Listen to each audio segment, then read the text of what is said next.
Hello, my name is Abigail Dreher-Hawthorne, and this is my senior project for Civitas. My internship and my project were intertwined with each other. I worked on an internship at Death Penalty Focus Group. I supported the executive director with social media and other administrative support. I read books and articles on the abolition movement. One book I would really recommend is called Race Against Time by Jerry Mitchell. It's about unsolved murder cases during the civil rights era. And I recommend it because justice was served, and in a way I agree with, and it is pertinent to the abolition movement. I also conducted research on elected officials friendly to the movement, and I created spreadsheets and other office documents as I was assigned them. My senior project built off of what I learned and worked on in my internship. I had weekly Zoom meetings with the executive director. Every Wednesday at 3, I had a half-hour Zoom meeting with Nancy Haight, the executive director. We would discuss the project status, upcoming projects, and what was going on in the company at the time.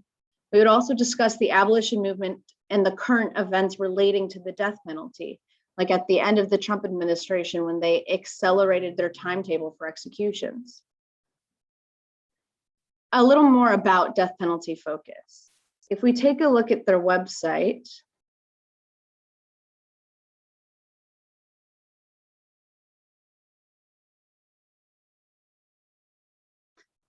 we can see their homepage, which gives a little bit about them.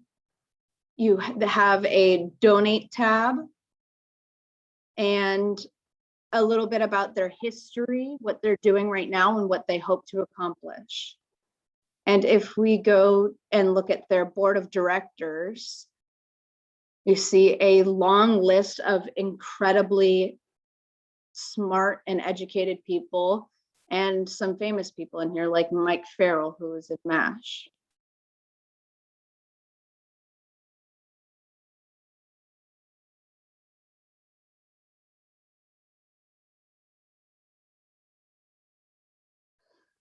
Their goal at Death Penalty Focus is to completely abolish the death penalty. They have an extremely large board of directors, including famous people like I showed you, and people with connections to draw awareness to the issue. They do have an incredibly small staff, though, only 2 employees, including my mentor and contact, the executive director. A basic plan for my project. My goal was to take what I learned during my internship and create a social media campaign directed at Generation Z. I created the Instagram handle DPF for Gen Z. I created templates for posts and a consistent look and feel to create a consistent market presence. I was going to post book reviews, announcements, small essays, and target celebrities to bring greater attention to DPF and the abolition movement. I worked with Nancy Haight, the executive director. She is the executive director, well, was, and a former engineer and former criminal defense attorney. We worked together from August 2020 through February 2021 until she resigned from her position. Here is a screenshot from one of the webinars I attended, the death penalty, innocence on death row, how they got there, with some incredibly educated people. What I had hoped to accomplish. My goal was to bring awareness and attention regarding the death penalty abolition movement to younger people and engage the new and next generation of voters. Kids my age are not really aware of the abolition movement and are not well educated on the issues surrounding the death penalty. Pew Research polls show that US voters are increasingly opposed to the death penalty, which is why I thought I would go with what I know best, my own generation. Part of the strategy of DPF was deciding when to get a ballot measure in California to abolish the death penalty, or whether lobbying and fundraising would be more effective. I learned how to use the governmental processes to further the mission of a nonprofit. And through my conversations with Nancy, I became even more educated and could be a voice to my peers in day-to-day conversations to further the mission of Death Penalty Focus. I tried and continue to try to educate those around me. I had really hoped to break the stigma around the death penalty and encourage people to vote and get involved in sensitive issues, to be articulate, but be able to speak to other kids in ways that would motivate them to get involved on the local and state level, but mostly to be an educated voter, to vote for people who are consistent with your own personal beliefs and values. Not only did I learn this during my internship and project, I used my Civitas knowledge to propel my message to younger generations. What I did to meet my goals. I educated myself on the issues. I read books like the one I shared earlier, articles, I listened to podcasts, watched webinars, and met with Nancy to discuss what I had learned about DPF and its goals as a company. I met with her to discuss what I gained from the media I consumed and to talk about the goals of the company, as I showed earlier on the website review. I created essays for social media posts. I posted weekly on my plan was to post weekly on social media to advertise events, create nationwide awareness, and provide educational resources on the abolition movement. I attended the annual death penalty focused fundraiser. I listened to the speakers to understand how to motivate and inspire people on the issues. I learned the importance of fundraising and the complications associated with high stakes fundraisers. Here's a screenshot of the fundraiser ad that I helped Nancy design. I attended this virtual fundraiser and was extremely impressed by the caliber of people who spoke out on the cause. One of the books I read was by Brian Stevenson, a criminal defense attorney that the movie Just Mercy with Michael P. Jordan was based on, as well as stars such as Lily Tomlin. Seeing famous people like that speak out on an issue I'm so passionate about motivated me to donate. If I had any money. And I became more impassioned about the cause after attending the fundraiser. And I learned from Nancy that this is the point of these types of events. I had quite a few obstacles completing my project. Nancy and the board had a very contentious relationship and were unable to mutually agree upon the goals and priorities of the company. Nancy's goals were to work within the legislature to get political support. The board's goals were to raise money without clearly articulable priorities.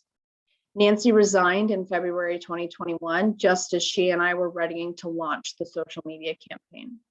Due to Nancy's resignation and the campaign's previous associations with death penalty focus, I was unable to launch the campaign under the DPF name. My goal was to help my peers. However, the biggest impact was on me.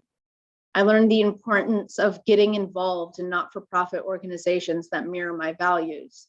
I learned how to spot red flags of a poorly run organization so I can be sure to invest my time and efforts better in the future. I'm able to share my experience with others so they can learn what I have learned. And regardless, the abolition movement is still a great passion of mine, and I post on my personal pages of abolition messages and start discussions with my friends and family to further educate me and them on the issues. Here's an example of something I posted on my personal Snapchat story.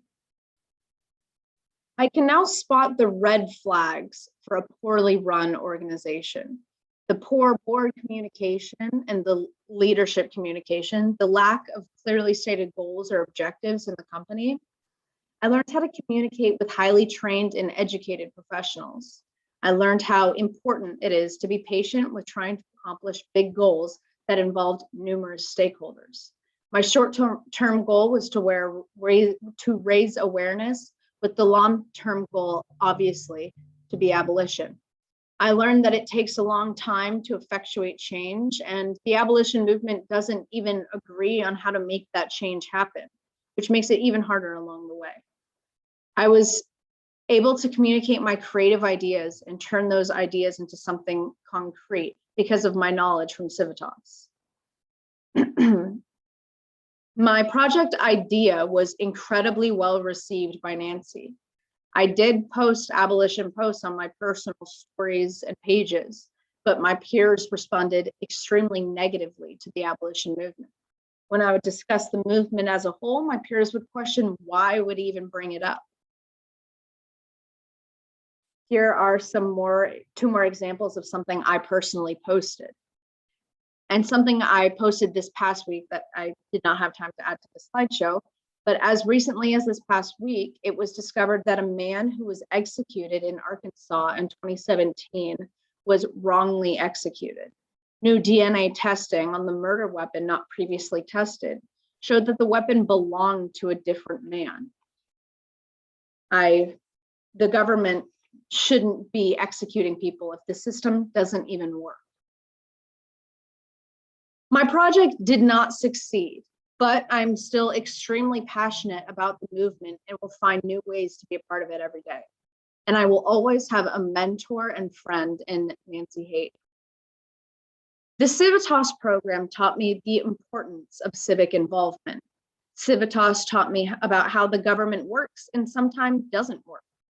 Engaging others in ideas that are important to society improves the world for everyone.